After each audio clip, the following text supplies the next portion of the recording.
Hello, good morning. आज के हमारे लेक्चर का विषय है स्वतंत्रता मीन्स लिबर्टी। जैसा कि हम सभी जानते हैं कि किसी भी व्यक्ति के व्यक्तित्व के विकास के लिए स्वतंत्रता कंपलसरी है और रूसो ने जैसा कि कहा है, man is burn free but everywhere he is in change. अर्थात मनुष्य स्वतंत्र पैदा होता है लेकिन ता जिंदगी वह जंजीरों में जकड़ा होता है। यदि व्यक्ति को कोई भी स्वतंत्रता नहीं दी जाती है तो वह अपने व्यक्तित्व का विकास नहीं कर सकता है। इससे जाहिर होता है कि स्वतंत्रता का महत्व बहुत ज़्यादा है। स्वतंत्रता के अभाव में कोई भी व्यक्ति अपने कर्तव्य को पूरा नहीं कर सकते हैं, अतएव उन्हें स्वतंत्रता का अधिकार दिया जाना चाहिए। बात करते हैं हम स्वतंत्रता क्या होती है। स्वतंत्रता दो प्रकार की होती है, negative liberty and positive liberty. नकारात्मक स्वतंत्रता और सकारात्मक स्वतंत्रता। नकारात्मक स्वतंत्रता का तात्पर्य है, जैसा कि यह अंग्रेजी शब्द लिबर्टी के जो लिबर्टी शब्द आया है वह लैटिन भाषा के लिबर शब्द से आया है, जिसका क्या अर्थ है? इसका अर्थ है बंधनों का अभाव। तो यदि हम स्वतंत्रता का अर्थ बंधनों का अभाव माने तो वह नकारात्मक स्वतंत्रता कहलाएगी। लेकिन हमें कभी नहीं भूलना चाहिए कि जहाँ पर एक व्यक्ति की स्वतंत्रता समाप्त होती है वहीं दूसरे व्यक्ति की स्वतंत्रता का प्रारंभ होता है। इसलिए नकारात्मक स्वतंत्रता के अंतर्गत, जैसा कि प्रोफेसर लास्की ने कहा है कि स्वतंत्रता से मेरा अभिप्राय यह है कि यह उन सामाजिक परिस्थितियों के अस्तित्व पर प्रतिबंध न हो जो आधुनिक सभ्यता में मनुष्य के सुख के लिए नितांत आवश्यक है।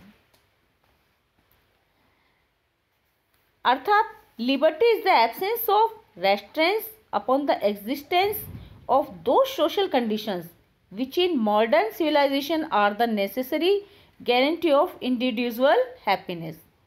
तो इससे स्पष्ट होता है कि मनुष्य को बिल्कुल अकेला छोड़ देना चाहिए और वह जो चाहे वो करे, अर्थात सभी प्रकार के प्रतिबंधों का अभाव होना चाहिए।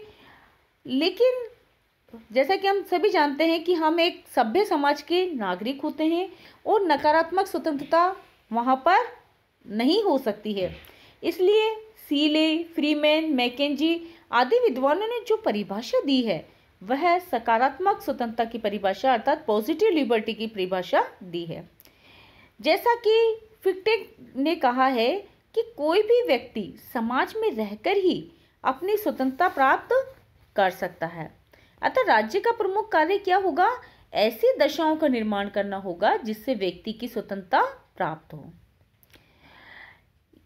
आगे चलकर जैसा कि ग्रीन ने लिखा है कि जिस प्रकार सौंदर्य क्रूरता के अभाव का नाम ही नहीं होता, उसी प्रकार स्वतंत्रता प्रतिबंधों के अभाव का नाम नहीं है। इसीलिए उन्होंने कहा है कि स्वतंत्रता ऐसे कार्य करने और उपभोग करने की शक्ति का नाम है जो करने योग्य या उपभोग के योग्य हों। अर्थात the positive power of doing और इंजॉइंग समथिंग वर्थ डूइंग और इंजॉइंग। तो इस प्रकार से हम कह सकते हैं कि सकारात्मक रूप से स्वतंत्रता का तात्पर्य ऐसे वातावरण और परिस्थितियों की विद्यमानता से है जिसमें व्यक्ति अपने व्यक्तित्व का पूर्ण विकास कर सके। यदि हम दोनों को साथ देखें तो न्यूनतम दो चीज़ें स्पष्ट हो सकती हैं। जैसे पहला है न्यूनतम प्रतिबंध, मिनिमम रेस्ट्रिक्शन।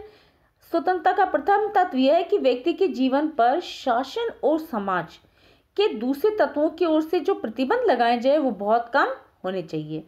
दूसरी हम बात करें तो व्यक्तित्व के विकास हेतु सुविधाएं समाज और राज्य के द्वारा दी जानी चाहिए ताकि वह अपने व्यक्तित्व का विकास कर सकें।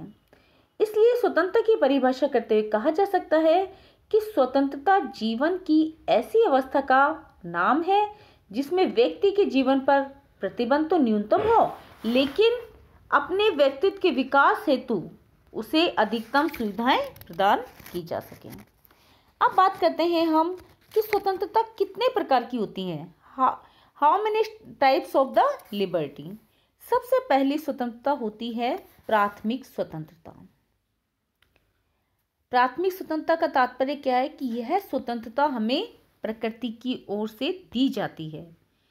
मनुष्य जन्म से ही स्वतंत्र पैदा होता है और इस प्रकार वह प्राकृतिक स्वतंत्रता के वातावरण में रहता है। वह प्राकृतिक स्वतंत्रता क्या है? इसका तात्पर्य है मनुष्य की अपनी इच्छा के अनुसार कार्य करने की स्वतंत्रता। और राज्य का कर्तव्य है कि वह नागरिकों इन शक्तियों के विकास हेतु पूर्ण अवसर प्रदान करे। वर्तमान समय में प्राकृतिक स्वतंत्रता का विचार इस रूप से मान्य है कि सभी व्यक्ति समान हैं और उन्हें अपने व्यक्तित्व के विकास के लिए क्या दी जानी चाहिए? स्वतंत्रता दी जानी चाहिए। नेक्स्ट है व्यक्तिगत स्वतंत्रता अर्थात पर्सनल लिबर्टी। इसका तात्पर्य है कि व्यक्ति के उन कार्यों पर कोई प्रतिबंध नहीं होना चाहिए जिसका संबंध केवल और केवल उसके एग्जिस्टेंस या अस्तित्व से है। जैसे व्यक्तिगत कार्यों में हम ले सकते हैं, जैसे वो क्या भोजन करता है, कौन से वस्त्र पहनता है, किस धर्म को मानता है, पारिवारिक जीवन उसका कैसे वो बिताता है। ये सारी चीज़ें क्या हैं? बिल्कुल पर्सनल है और इसमें किसी भी ना राज्य का, संस्था का या अन्य व्यक्तियों का क्या नहीं होना चाहिए? रेस्ट्रिक्शन या हस्तक्षेप नहीं होना चाहिए। जैसा कि मिल ने कहा है कि मानव समाज को केवल आत्मरक्षा के उद्देश्य से ही किसी व्यक्ति की स्वतंत्रता में व्यक्तिगत या सामूहिक रूप से हस्तक्षेप करने का अधिकार हो सकता है। अपने ऊपर, अपने शरीर, मस्तिष्क और आत्मा पर व्यक्ति संप्रभु है। The sole end for which mankind are warranted individually or collectively in interfering with the liberty of action of any of other members of self-protection over himself, over his own body, mind and soul. The individual is sovereign. तो इस प्रकार से हम कह सकते हैं कि व्यक्ति अपनी व्यक्तिगत स्वतंत्रता के संदर्भ में स्वतंत्र होना चाहिए। नेक्स्ट हम बात करते हैं नागरिक स्वतंत्रता की। नागरिक स्वतंत्रता से तात्पर्य उन स्वतंत्रताओं से लिया जा सकता है जो कि किसी भी व्यक्ति को एक समाज या राज्य का सदस्य होने के नाते प्राप्त होती है। यह दो प्रकार की होती है। एक तो शासन के विरुद्ध व्यक्ति ही की स्वतंत्रता है या व्यक्ति को व्यक्ति और व्यक्तियों के समुदाय से स्वतंत्रता प्राप्त हो। साधारणतया नागरिक स्वतंत्रता का स्तर सभी राज्यों में एक जैसा नहीं होता है। जैसा कि साम्यवादी देशों की बात करें तो वहाँ पर नागरिकों को ज़्यादा स्वतंत्रता प्राप्त नहीं होती है, लेकिन यदि हम लोकतांत्रिक राज्यों की बात करें तो वहाँ पर नागरिकों को नागरिक स्वतंत्रता ज़्यादा प्रदान की जाती है। और जहाँ पर जितनी ज़्यादा नागरिक स्वतंत्रता प्रदान की जाती है उसे उतना ही अधिक लोकतंत्रात्मक और लोक कल्याणकारी राज्य कहा जाता है। नेक्स्ट हम बात करते हैं राजनीतिक स्वतंत्रता की। राजनीतिक स्वतंत्रता का तात्पर्य क्या है? इसका तात्पर्य है कि व्यक्ति राज्य में रहने के नाते राज्यों के कार्यों में स्वतंत्रता पूर्वक सक्रिय भाग ले सकता है, राजनीतिक सहभागिता निभा सकता है। जैसा कि लास्की ने कहा है कि राज्य के कार्यों में सक्रिय भाग लेने की शक्ति ही राजनीतिक स्वतंत्रता है। The power to be active in the affairs of the state. तो इस प्रकार से हम कह सकते हैं कि राजनीतिक स्वतंत्रता के अंतर्गत व्यक्ति को कम से कम ये अधिकार तो प्राप्त होने चाहिए। पहला है मतदान का अधिकार, दूसरा है निर्वाचित होने का अधिकार। इसी प्रकार से उचित योग्यता होने पर नागरिक कोई भी सार्वजनिक पद प्राप्त कर सकता है और इसके अलावा सरकार के कार्यों की आलोचना का अधिकार भी होना चाहिए। इसी प्रकार से हम बात करते हैं आर्थिक स्वतंत्रता की। तो लास्की के अनुसार आर्थिक स्वतंत्रता का तात्पर्य यह है कि प्रत्येक व्यक्ति को अपनी आजीविका कमाने की समुचित सुरक्षा और सुविधा प्राप्त हो।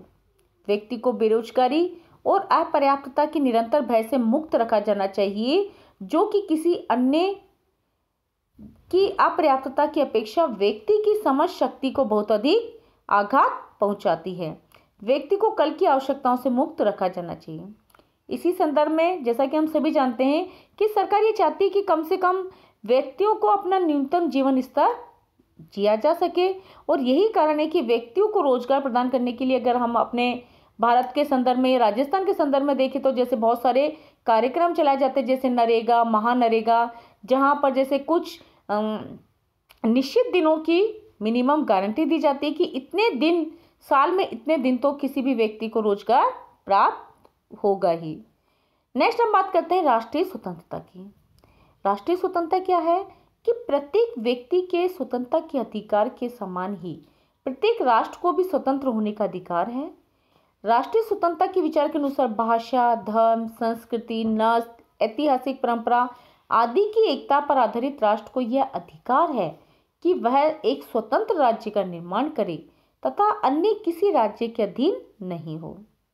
तो इस प्रकार से व्यक्ति की स्वतंत्रता दूसरे व्यक्तियों की समान स्वतंत्रता से सीमित होती है, उसी प्रकार एक राष्ट्र की स्वतंत्रता दूसरे राष्ट्र की समान स्वतंत्रता से सीमित होती है।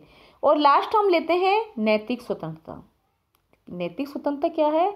यह व्यक्ति की उस मानसिक स्थिति से को दर्शाती है जिसमें वह अनुचित लोभ लालच के बिना अपना सामाजिक जीवन व्यतीत करने की योग्यता रखता है।